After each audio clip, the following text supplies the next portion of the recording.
Okay, hari ni saya nak tunjuk cara nak guna button auto hold. Okay, step yang pertama awak kena pakai seat belt lah. Seat belt. Awak pakai seat belt dulu. Tu step yang pertama. Untuk step yang kedua, awak kena tekan button hold. Yang ada pada Pro 2 Trust dan juga Pro 2 Alza sahaja. Ni lepas awak tekan hold button, dia akan keluar warna hijau lah pun. Dah.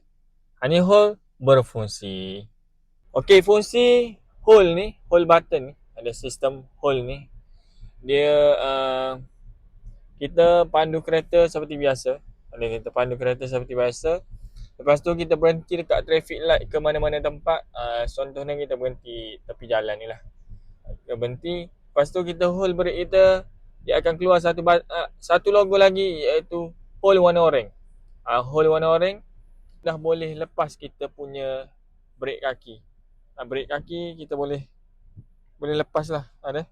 Okey, brake kaki tu boleh lepas. Kalau kita nak bergerak, kita hanya tekan minyak sahaja. Kita turn orange tadi, dia akan hilang lah. Dia akan hilang, dia akan terus jalan saja. Itu dia punya fungsi untuk hold button ni. Selama mana dia berfungsi? Iaitu selama 3 minit lah. Lepas habis 3 minit, dia akan bertukar kepada EPB, Electric Parking Brake.